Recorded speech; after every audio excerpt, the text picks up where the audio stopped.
Hi everyone. So it's the end of December, so I'm here talking about the 5 books plus one DNF that I read in December.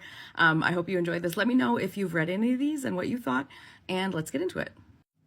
Okay, I'm going to be using some new products that I got for Christmas, including this Collagen Superfusion facial oil from Charlotte Tilbury that my husband got for me, yay. And I will be starting as usual with books I liked least and moving to books I like best. And we're starting with a DNF. This is I Hope This Finds You Well by Natalie Sue. I think I've just accepted this year that contemporary romance is not my favorite genre unless it is done really, really well. I was surprised that this book was on a few of like the best of lists. I don't get it. Maybe it's me. Maybe it's me. I did not at all like the FMC. I felt she was entitled and bratty. She was mean to her coworkers. She was standoffish. She literally hated everyone, but was shocked to find that no one liked her. Hi. Also, don't try and emotionally manipulate me with trauma that you haven't earned. That's how I feel. Sorry to be so brutal about this book. And to be fair, I did not finish it. So if you think it gets better and it was worth it and you liked it, then that's fine. I'm not going to disagree with you, but not for me. Okay, next up is This Is How You Lose the Time War by Max Gladstone. I rated this 4 stars. I wanted to like this more based on what I'd heard about it. It's a really cool concept. It's a sci-fi story about 2 women, Red and Blue, who are like time-traveling warriors on opposite sides of a time war. One side wants to like control history, and the other kind of wants it to happen organically. And that's like the best I could get out of the plot. So these 2 warriors like jump back and forth in time, like kind of messing with time, arranging time, and kind of screwing with each other at first. So they leave each other like gloating notes. These notes turn into letters that become more and more personal until they are full-on love letters. The whole thing essentially happens through letters.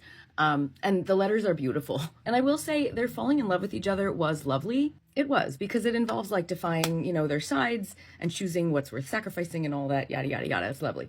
But this book just has this ungrounded, fleeting quality that just made it feel really hard for me to latch onto, if that makes sense. And, I know that this book was lauded as like LGBT. It is about 2 women, and that is lovely. But because they're never actually together, like interacting with each other, it kind of felt like it defied gender. Like it didn't really matter like what they were, because there was no like physical interaction.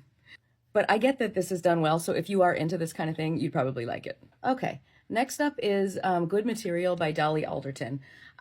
This book was also on many best of lists, including New York Post and Vogue. I rated this 4.25 stars. I thought it would be better, but it wasn't awful.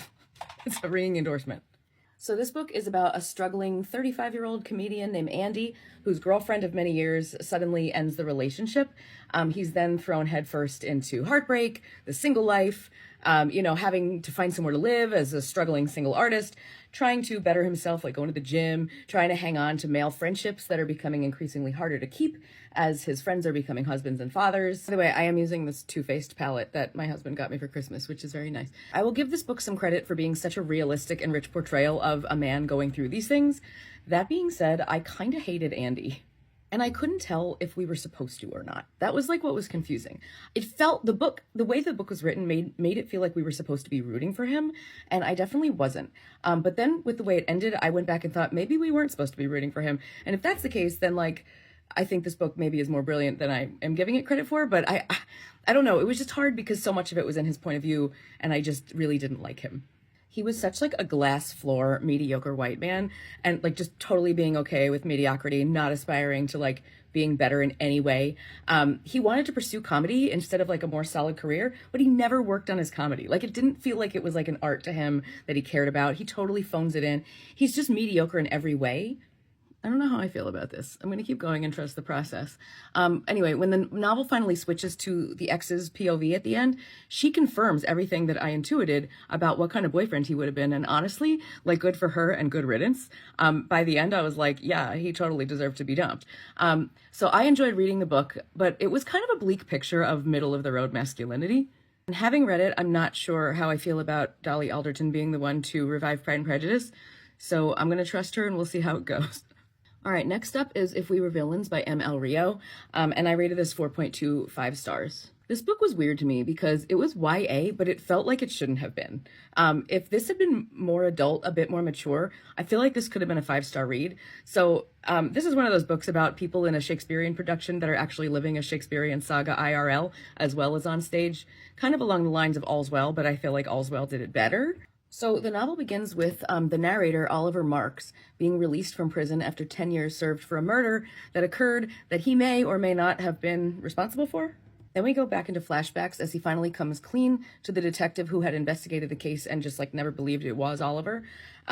So it's this circle of like pretentious F-wads who are attending this very pretentious conservatory where they just play the same roles over and over in various Shakespeare productions. They're like very typecast. Oliver's in this group. As you can imagine, there's intense jealousy. There's almost incestuous romantic relationships like within the group. And plenty of histrionic dramatics that all finally end in the death of one of the members. I was kind of happy to see the guy go, to be honest. It's terrible.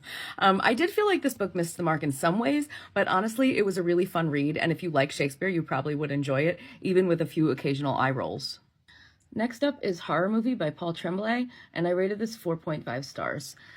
This one took me off guard, and I gotta hand it to Paul. He's just kind of a master at creating the spookiest scenarios imaginable that totally somehow feel possible, which makes them scarier. I also got one of these like primer mascaras from my husband, so we'll see how that goes. This is the primer. So the premise is that a horror movie, actually called Horror Movie, was made by amateur filmmakers in the early 90s, and it was never actually screened, but due to the disturbing content as well as the traumatic events surrounding the making of the film, it garnered a cult following in the horror lovers community, and Hollywood has decided to reboot it. So one of the characters in the original movie was called Only the Thin Kid, and it is the young man who played this role that narrates the entire book. Point of view is delightfully unreliable and delightfully like every man that makes you kind of like him, which just kind of like adds to the unease of the story. It's a slow burn atmospheric creeper that kind of gives some interesting perspective on the genre of horror itself and the people who create it and the people who consume it. And finally, number 5 is James by Percival Everett. I've already talked about this book twice. It's on my top 5 best books of the year list. If you aren't familiar, it's Huck Finn, but told from Jim's point of view. But it is so much more than that. It's epic while being relatively short. I read it all in one day. It's funny, it's gutting, it's Odyssean, it's exciting, it's suspenseful, it's all the things. It's a bleak look at humanity for sure, but the way that James like deals with everything that comes at him is just like, it feels really empowering and it feels really stunning. I'm hoping to see this read in schools in place of Huck Finn someday, hopefully. I think this one is canon material for sure. All right, and those are my reads for December. I hope you enjoyed this, and I'll see you next time. Bye.